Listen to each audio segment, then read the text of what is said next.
I just ate myself into gaining 50 pounds of fat within 30 days.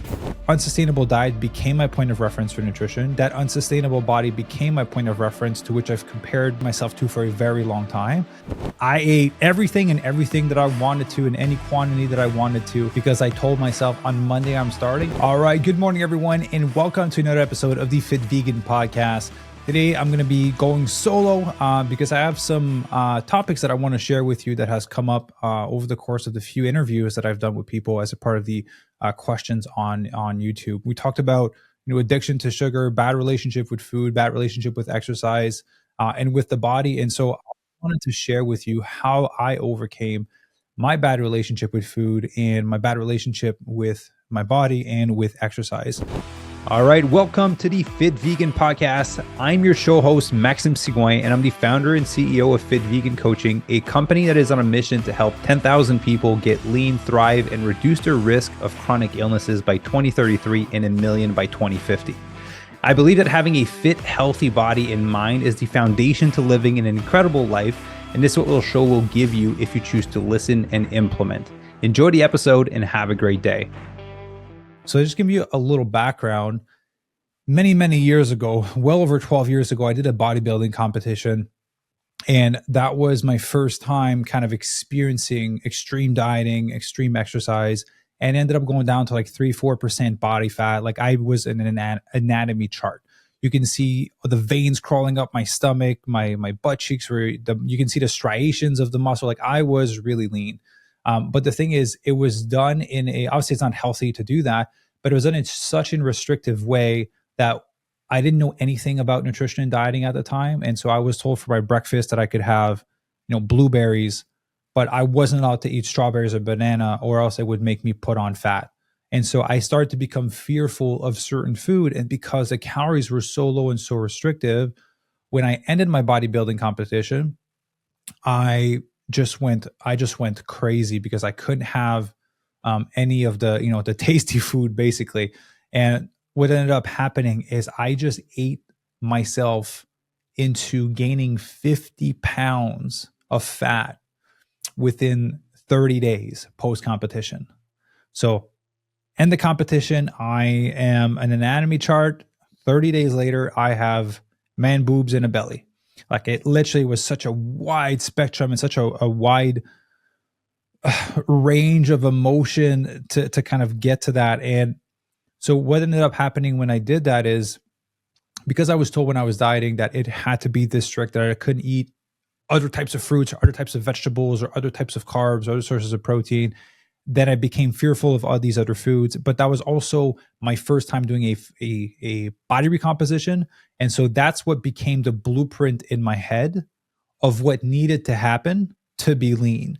And also when I did my bodybuilding show, I was so lean and I saw myself in all these muscle definition, which, to me was cool at the time. That became the image in my head of what being lean is, even though that is not a healthy level of body fat. It is not sustainable. You can't stay like that. You can't stay like that all year round unless you take, anabolic drugs to be able to stay that lean and still operate and have a higher level of testosterone, which I didn't do that. And so I had this unhealthy image in my head of what lean was. I had this unhealthy image in my head of a blueprint of what needed to happen from a training and nutrition standpoint to be able to get to that place. And so that unsustainable diet became my point of reference for nutrition. That unsustainable body became my point of reference to which I compared myself to for a very long time. And now imagine that. And then I 30 days later, I have man boobs and a gut, and I'm comparing myself prior to the 30 days. So that led me to fall into, a little bit of depression. I started to, obviously have issues with binge eating because I saw myself as fat at the time. And to be fair, I was chunky. And so I kind of start to fall into the mindset of typical yo-yo dieters, which was, okay, I'm fat and I'm uncomfortable. Next Monday, I'm going to start dieting. And so let's just say this was like a Thursday. And on Monday, I was like, okay, on Monday, I'm going to start exercising like I was when I did my bodybuilding show. And I'm going to start back on the initial diet plan that I had when I did my bodybuilding show. But the thing is, it was so restrictive and my brain knew that it was so restrictive. So that from Thursday till that Monday until I started, I went all out. I ate everything that I wanted to in any quantity that I wanted to, because I told myself on Monday I'm starting and I'm going to lose all of it. And I I ate so much crap food. And on the Monday would come and I'll be like, okay, I feel inflamed and bloated and my gut is not happy and my body hurts. But I had my enjoyment. Now it's time to get serious. I'd start working out. I'd be on this really restrictive plan that I still had the belief that I couldn't eat other fruits than freaking blueberries. I couldn't have blackberries or strawberries or bananas because I was taught that it was unhealthy, that would make me put on fat. And I had to eat 6 meals a day, the typical bodybuilding type thing. I do that for maybe 3 to 4 days.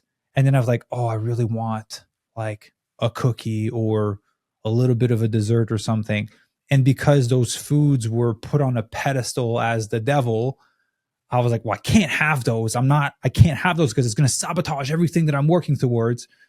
And undoubtedly, I would end up eating the food. And when I would end up eating the food, it would make me feel like shit that I was weak and that I ate it. And so I would eat more of it, right? Figure the logic on this one. I would eat more cookies. I would eat a 12 pack of cookies. I eat a 12 box of donuts. And then I kind of wake up from this little blackout of food. I'm like, oh man, I was doing so well for 3 days. I just ate, 12 donuts. And then I feel bloated. I feel shitty. And I hated my body when I was that big because it just felt like I had a layer. I feel like I had a coat of fat on me that I just wanted to be able to rip out of my body. Like I wish I could have just like unzipped it and removed it and be like, oh yes, I have a flat stomach and I feel tight and this feels good. I just had this like chubbiness. I'd constantly be pinching my stomach. I'd be walking and I'd be self-conscious and I'd pinch my stomach. I'd sit down and my stomach would go over my belt and then like pinch it with like disgust. I would try to do it subtly, but I was just like, it bothered me so much. And I was so disgusted with myself. And again, same thing. I do that. I eat clean for 3-4 days and then I go off rails and I go, you know what? Next Monday, we're going to do this again. And then you know what? From whatever that day was that I messed up until that next Monday, I would go all out again on food and I would eat everything that I wanted to. And on Monday, we went back at it. And sometimes I'd make it 5 days. Sometimes I'd make it a week, but I always ended up reverting back because I had PTSD from how intense the nutrition was. It was so restrictive that I couldn't, in my head, if I ate blueberries, I was going to put on fat. That was where my headspace was at. And so it just led me to fall into this pattern of binge eating, feeling like shit because I binge ate, eating like crap until the next Monday, and then restarting again for a few days. But, I'm sure you can kind of catch the pattern here that eating clean for 4 days and then eating like shit for the next 3 to 4 days didn't offset all the clean eating that I was doing, right? And mind you, I was consistent with exercise. I've never not been consistent with exercise. I've always been fine with that part. But the clean eating that I was doing was not offsetting the off-roading that I was doing with nutrition. And so I ended up piling up more fat. And at one point I think it was like 165 pounds when I stepped on stage for bodybuilding. I went up to like 215, I think. That's about roughly 50 pounds. And at one point I was like, you know what? I just give up on trying to be lean because I can't stomach the idea of dieting again. And so then I started to look for another sport that would allow me to be fat. And I was into bodybuilding at the time, and that's what I was training for. And then I found powerlifting. I was like, whoa, powerlifting are fat and strong. I was like, I want to be fat and strong. So I convinced myself that I wanted to be fat and strong. So I started training for powerlifting, eating like a powerlifter. And it led me to fall on something called the whole diet. So the whole diet, I know there's like the whole 30 in the whole food plant-based movement, but that is definitely not what I was doing. The whole diet was you ate a whole pizza, a whole pint of ice cream, a whole cake, a whole of whatever you bought. You ate the whole thing. That was the whole diet. It was a whole 12-inch sandwich, a whole shawarma, a whole whatever, right? It was a whole of everything. So I did that for a while, and I think I ended up bulking up to about like 240 pounds at one point. And my joints were hurting just because of the heavy lifting I was doing from powerlifting, but also from the terrible foods that I was eating and the inflammation in my joints. And I got up to 240 pounds. I was out of breath going up flights of stairs. I definitely wanted to, like, as much as I convinced myself that I wanted to be fat and strong for the sport, I still hated how I felt and how I look. And I really wanted to just fucking rip that layer of skin that I had on my body. I just wanted to rip that fat off and just like get rid of the mental pain and the body pain that came from it. And yeah, so I feel like that paints the picture, right? There's even a point where after that, I was like, I need to start losing weight because I lied to myself that I want to be fat and strong just to convince myself to not diet. I was like, I'm feeling comfortable in my skin, so I should start to diet. And then again, that blueprint I had in my head was of this really extreme method. And so I went back to that because that's all I knew, right? So I went back to this previous method. And again, just the binge eating kind of became worse and worse. And there's a point where I had a box of donuts and I had it and I was eating it. And then I was like, I shouldn't be eating this. So just in a spur of the moment, I just like threw it in the garbage. And I was like, okay, I need to pour like orange juice on it because it'll be, gross or whatever. Just to kind of get myself to not eat the food. But there's a point I didn't do that. I threw the box of donut in the garbage and I sat there and I was eating inside of me. And I was like, I want a donut. I want a donut. I want a donut. And then so I was like, well, the donut's in the box in the garbage. So it's still technically good. So I went back and I ate a donut from the box from the garbage. And I ate it and then I sat down and I was like, fuck, like I've gone too far now. This is not normal behavior. There's an issue here. And then at that point, there was an era on YouTube where IIFYM became popular. So if it fits your macro. And the whole principle, and there was these guys eating Pop-Tarts and pizza and ice cream and some healthy food that were able to lose a ton of weight. And basically the whole principle was, if you stay within your calories and you hit your protein and you do your workout, you'll lose weight.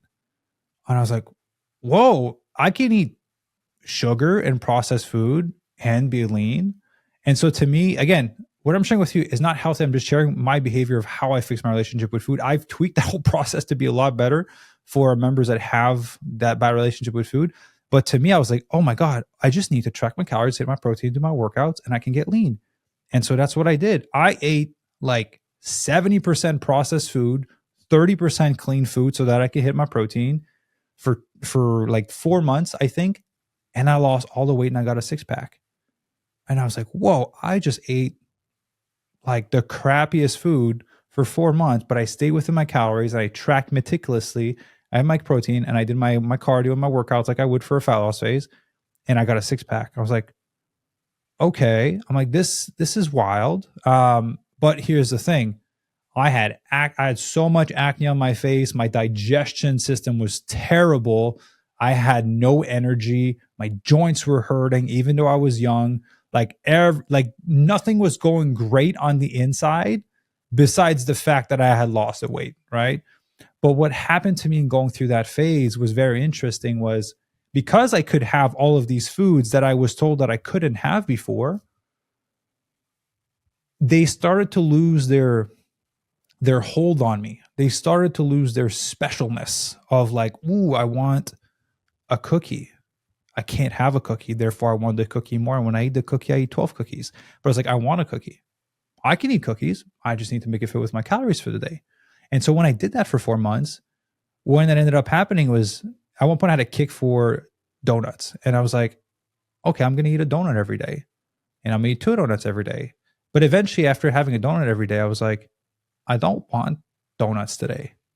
And I just stopped eating donuts. And then whenever I wanted one, from time to time, I just ate one. And when I did that over a period of time, like after that 4 months, I lost the weight. I continued kind of the whole principle of staying within calories and staying within your protein. But my food started to clean out because, first of all, I felt like shit when I was eating that way. So I was like, hey, I want to feel better. So I should probably include more fruits and vegetables into what I'm eating.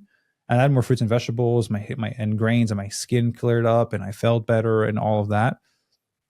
But the most interesting part was that the processed food, the sugar, all of these things like lost its hold on me because I now could have the thing that I couldn't have before. And so there was nothing special about it. And what happened is I did that over time. Whenever I wanted, a vegan pizza or vegan ice cream, whatever, I just allowed myself to have some. I made it with my calories for the day. And then the next day, if I didn't want it, I didn't have to eat it. It was such this wild concept of I can eat it when I want it, right? As long as I make it fit within my metrics for the day. And if I don't want it, I don't have to eat it. I can just eat clean food. And then if the craving kicked in 2 weeks later, I could make homemade vegan ice cream, or I can buy some ice cream. And then I just allow myself to have some, not feel guilt about it because I made it fit with my metrics for the day. And what happened as I did that over the years was it just fully, like, again, healed my relationship with processed food, with sugar and all of that. So I know there's people that will go through like an intense period of not eating processed sugar for a long time to kind of change the gut bacteria and all of that. And I think that's beautiful. But if you really have like, I had a really bad relationship with food. Like, I would binge every like 1 to 2 days. I would think of the idea of dieting back in the day, and I would go eat a bunch of donuts and cookies and ice cream. I was a sweets guy. I would think of the idea of starting to lose weight, and I would go and eat a bunch of food. So it was pretty bad. But as I kind of allowed myself to have these foods, eventually I didn't want them anymore. All right. As I ate them, I was like, okay, I'm tired of this taste. After a while, you're like, wow, it really makes me feel like shit. And then you really crave it and you eat it. It's like, it kind of reinforces that it doesn't make you feel good.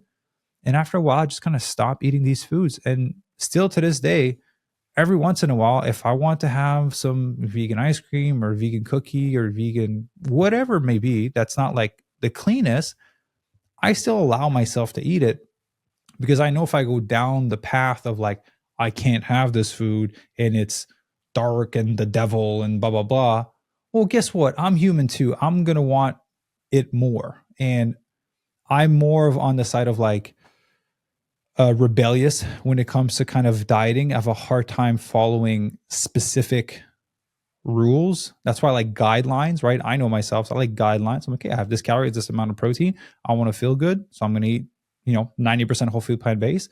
And 10% I'm going to allow myself to eat certain foods that I want to have that are maybe not the best. And on a lot of the days, I don't eat those foods because I don't want to feel like shit the next day. But there's days when I'm out with Ivy and we're walking and there's a vegan soft serve ice cream and she wants one. And I'm like, I'm going to have that moment with her. We'll go for a walk, eat some vegan soft serve ice cream and have a good time and not worry about it, and eat the food, make it within the metrics for the day. Don't beat yourself up over it. Wake up the next day, still in a great spot, and then just continue to eat whole food plant based. So personally, that's how I improved my relationship with food, was not by being extra restrictive on it, but it was by allowing myself to have it whenever I wanted, as long as I made it fit within the metrics. That was my only rule. I can have it as long as it fits within my metrics for the day, right? Of my calories and my protein goal for the day. That was my only like restriction. But it wasn't like, I also didn't put restrictions like I can't have bananas or blackberries or strawberries, because that's stupid. That's not how the body works. And all of these foods are great for you, right? Ton of vitamins and minerals and fibers. And so that's personally how I improved my relationship with food over the years, was by allowing myself to have it and for them to lose their hold on me and their specialness on me. And because over time I switched eating more whole food plant based, like my gut microbiome shifted over. And so I don't really crave these foods anymore. But whenever I do, I just have it. I don't beat myself up over it, and I just move forward. And that's allowed me to just be able to, look at food as food, right? As nutritious as good things, not as good or bad or, or evil or not evil. And it's just allowed me to kind of have more freedom in my mind, versus before, when I used to sit at a meal, I'd be like, that's not good for me. Like, I shouldn't eat this and blah, blah, blah, and then beat myself up over it. It never served me ever to beat myself up over this stuff. And the other one was a relationship with my body, which honestly, it took me like 18 years to kind of deal with it. Like, I'm now in a place where I've accepted my body probably the most that I have in my entire lifetime, because I grew up, when you are something, you want the opposites, right? I'm tall and athletic. So I wanted to be more bigger and bulky, like a bodybuilder, for many, many years. And then when I got to bodybuilding, I wanted to be super lean and jacked. And then I just realized that my frame is just not built that way. I'm built like an athletic machine. I can do Ironmans, I can dunk, swim, bike, run, I can do all this stuff. But I never embraced these gifts because I was always hating that my body wasn't something else. And it was also for a long time using that point of reference when I was doing a bodybuilding show as like, I need to go back to this, but this wasn't sustainable. No one can sustain that, right? That's why you step on stage and you're like that only for like a day or two, and then that's it, and you put a little bit of weight on. And so to me, I had to go through, again, 19 years of being in a fitness space. I've done maybe over like 10 transformations where I lose a bunch of weight and do a cut and then do a lean bulk out of it, cut, lean bulk, cut, lean bulk. Every time I do a cut and I get super lean, there's always a point where I feel like shit. I look great. I look like I have a ton of energy, but I don't. And there's always a point where I get to about that like 12 to 10% body fat where I'm like, I feel athletic. I have some fat on my body. Like you can pinch some fat on my stomach, right? But not like when I was at 240. Like I still have a little bit of body. I still have some body fat. I want to say a little bit. I still have like some body fat on my body. I'm not super lean and shredded in a six pack, but that's when I feel my best. And every time I dip below those percentage of body fat, I just feel tired and lethargic. My recovery is lower. I have to sleep more. I'm more impatient, more cranky. Um, my brain doesn't operate at its full capacity. I feel like I'm a little bit slower mentally. I just for me. And so it took me many years of doing back and forth to realize that I don't want to be that lean, that I'd rather have more body fat on my body and feel freaking awesome, and happy and be able to enjoy myself. Because when you are that lean, you have to monitor your nutrition, like be so meticulous all the time, right? You have to watch. You can't go to like you don't go to a restaurant because there's too much sodium. You're gonna be bloated the next day, and it's gonna remove some lines from your stomach, right? Like that's kind of where my head was at before. So now, like when I go to vegan sushi on a date night with my wife, where there's a delicious spot, Mac and Sushi here, and there's a little bit of sodium in the food. Whatever I eat it, I'm a little bit bloated the next day. There's less lines in my stomach. I'm like, I don't care. I don't care. I feel good. I look good. I can do all the things that I want to do, and it's perfect. And so, yeah, that's kind of how I improve my relationship with my body. Is just I personally had to go through a bunch of lean and bulking and do all that cycle to be like, okay, when I bulk and I'm too much body fat, I'm heavier. I don't move with as much agility as I like to feel. I don't feel as tight in my body, which there's a certain level of tightness that I like to have.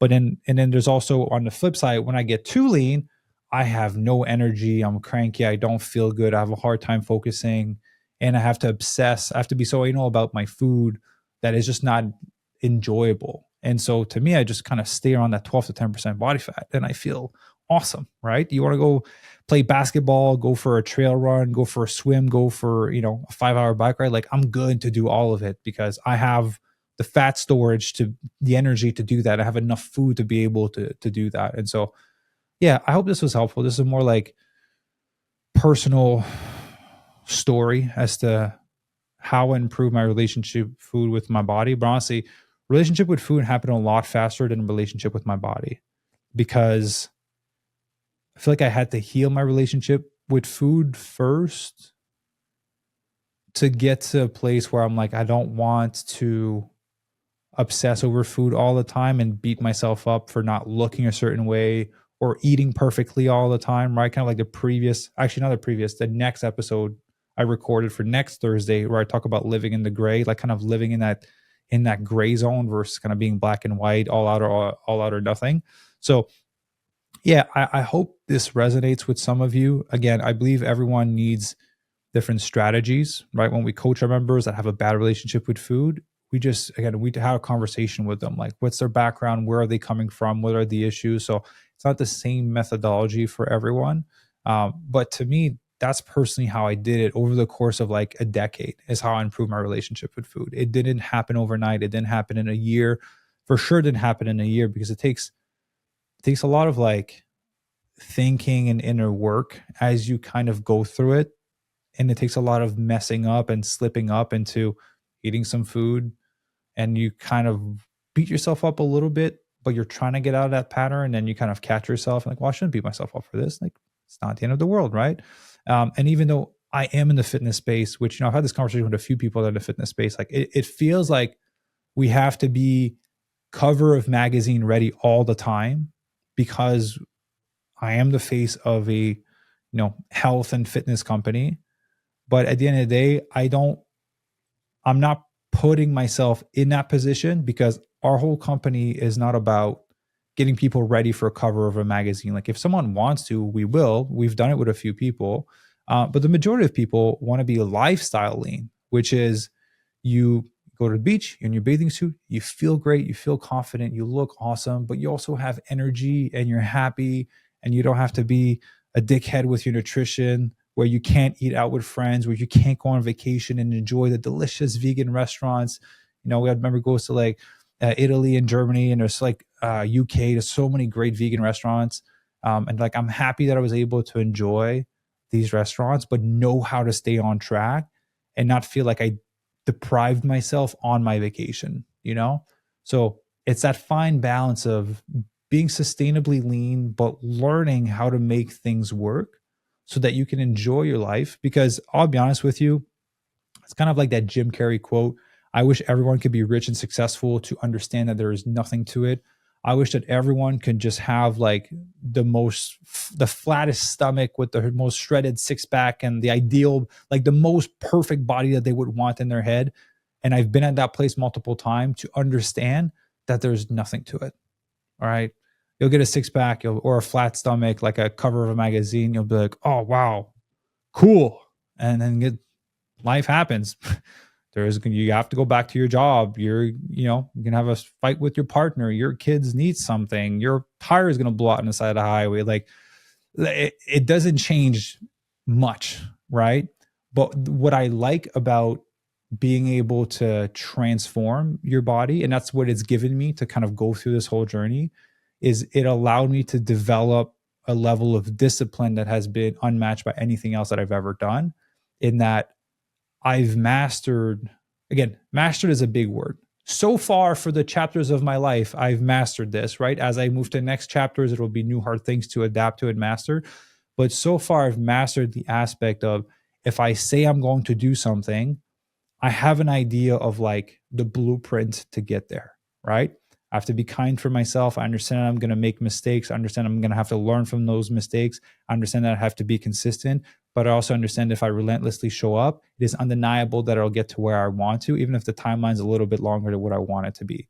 And so that's what fitness taught me, right? Being disciplined with your training, being disciplined with your nutrition in a way that allows you to be flexible and to have an understanding of how your brain reacts to specific situation and specific environment, and learning to deal with emotions, uncomfortability, wanting something and not eating it, and kind of dealing with all those emotions. So that's what fitness and nutrition has brought to me. And that's what I hope that we're bringing to our members. I think we are, because you can hear it in our members' Fit Vegan Success Story episode. And so, yeah, I just wanted to share that with you, because we have actually a ton of new listeners on the podcast. The YouTube channel has been growing really fast. Our audio podcast has been growing a lot as well. So I appreciate all of you listening and sharing the links with friends and family that you think would benefit from some of these episodes. So I want to share that for those of you that are newer to my channel. I may look fit and athletic now, but like I said, I used to be 240 pounds and out of breath climbing stairs, my joints hurting, and having a really unhealthy relationship with food. And so I hope this helps you on your journey, just to know that you're not alone, that there's a way out of it, that it is possible, and that it's not going to be like that forever. That's the biggest thing, right? When my late partner passed away from cancer, one of my closest friends told me this quote, and it's been true throughout all of my past before then and after, which is, this too shall pass. All right. Whatever hardship you're going through right now, this too shall pass, which also applies to the good times. This too shall pass. Right. And so when you're going through hard times, just know that it will get better. And when you're going through good times, just be grateful for them and appreciate them, because they don't last forever, which makes them that much more precious. All right. So I'm going to end the podcast on that. Hope you guys appreciate it. If you did, if you're on YouTube, let me know in the comment section below. If you're listening on the audio, feel free to shoot me a DM on Instagram or on Facebook. Love reading your messages, and hope you guys have an incredible rest of your day, and we will see you in the next episode. Bye.